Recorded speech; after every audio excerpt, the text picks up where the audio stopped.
And sometimes we make assumptions about people. One of my favorite stories is about a gentleman who got on a subway, and there were 3 children wreaking havoc on the subway.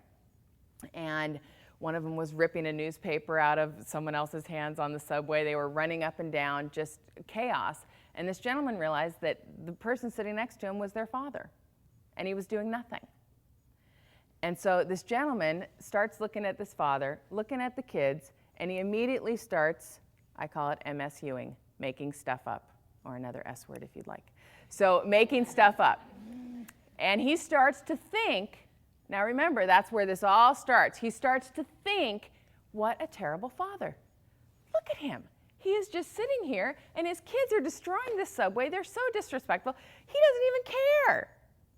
He starts thinking all this stuff. So what does that make him feel?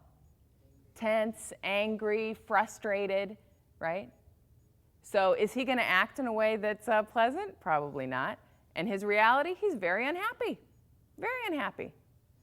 So as he's sitting there stewing in his reality of being so frustrated and unhappy, the man turns to him and says, you know, I have to apologize for my children.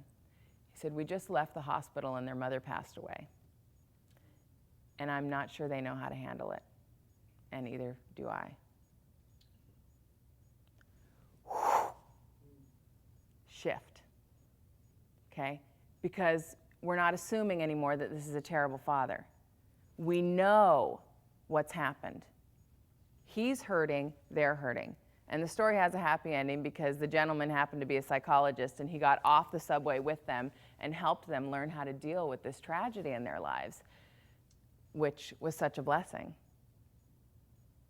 But the point of the story is that that man on that subway is everywhere. Everywhere we look. When we feel like, I'm not connecting with you, you know what? Did your sister just get diagnosed with cancer?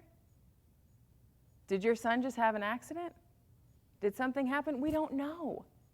We need to treat everyone and connect with people where we are. And that's coming from a place of love and acceptance. And you know what you get back? Good stuff.